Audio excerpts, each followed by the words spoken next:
Blok B, Tasik Putri.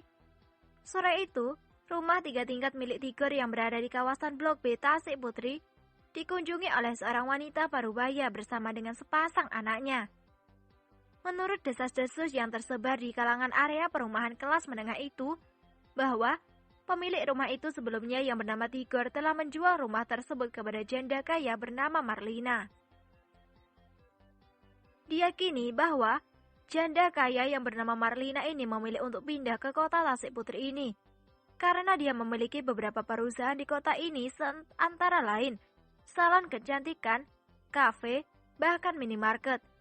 Tidak ada yang tahu pasti dari mana janda kaya ini berasal. Yang jelas, orang-orang di sekitarnya hanya tahu bahwa janda itu bernama Marlina, sedangkan anak lelakinya bernama Karim dan Karlina yang masing-masing berumur 15 dan 10 tahun. Pindahnya wanita parubaya yang masih cantik dan diyakini janda itu membuat para duda dan lajang tua menjadi keranjingan. Namun, belum ada yang berani mendekati. Ini karena, selain sungkan, wanita yang diyakini janda itu memiliki 4 orang bodyguard berbadan tegap.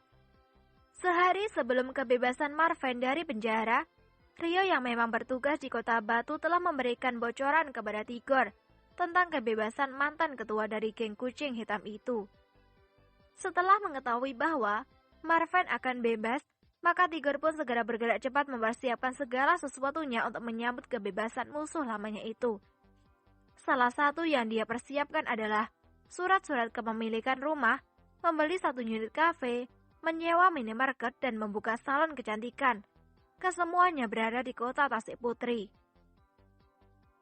Karena memiliki terlalu banyak kaki tangan, maka urusan seperti itu tidaklah terlalu sulit bagi Tigor.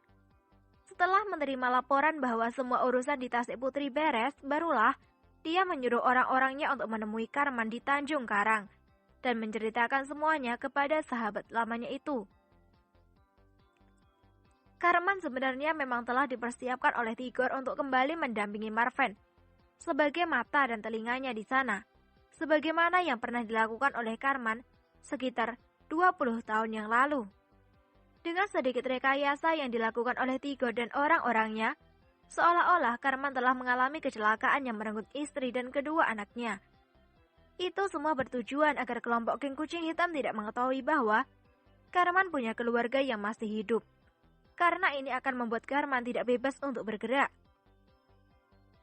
Berkaca pada kata pepatah, bahwa tempat yang paling aman itu adalah tempat yang paling berbahaya, maka Tigor memindahkan istri dan kedua anak Karman ke Blok B Tasik Putri, serta membukakan untuknya usaha di sana termasuk salon kecantikan, kafe, dan minimarket. Jadi kini, Karman bebas bergerak tanpa diketahui memiliki kelemahan dan beban tanggungan. Karman, apa kau siap dengan misi ini? Tanya Monang kepada bawahan lamanya itu ketika masih bekerja di pusat hiburan gemerlap malam. Aku sudah lama siap. Aku sudah kenyang makan uang Bang Tigor. Kini, aku ingin merasakan gurihnya uang Marvin. Tegas Karman. Bersikaplah sewajarnya, Karman. Kau tidak perlu mencari mereka. Perkiraan Tigor tidak akan meleset. Marvin pasti akan mencari keberadaanmu. Tapi, kau harus ingat, Irfan akan menjadi sainganmu. Waspadai orang ini. Aku jauh lebih mengetahui tentang anak yang masih beringus itu. Beberapa tahun aku berbaur dengan mereka. Aku tahu segalanya. Aku bukan Karman yang dulu, yang hanya bisa menipu. Pahitnya kehidupan telah membentuk mentalku selama 20 tahun ini. Kau jangan khawatir. Jika badai saja mampu aku tantang. Apalagi anak yang masih ingusan itu. Kata Karman lagi. Aku percaya kepadamu, tapi jangan tonjolkan sikap itu ketika berhadapan dengan Marvin. Lebih baik membuat orang percaya kepada kita karena keluguan, daripada terpaksa percaya karena merasa sungkan. Ya, aku mengerti. Terima kasih, Monang. Bang Tigor sudah mempersiapkan segala sesuatunya untuk keluargamu.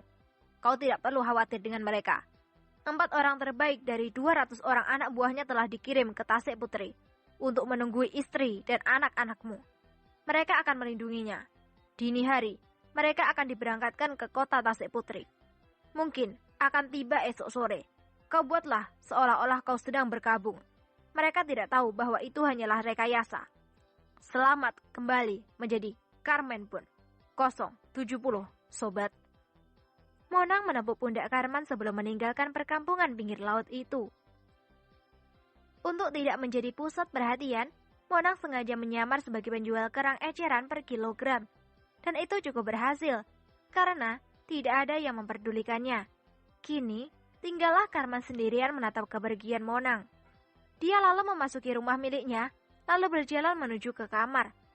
Tiba di kamar, dia segera membuka lemari dan menarik sebuah koper hitam. Dari dalam koper, dia mengeluarkan setelan jas serba hitam, topi koboi hitam, kacamata hitam, kaos kaki hitam, dan sepatu kulit hitam. Carmen Bond 070 is back, katanya dalam hati.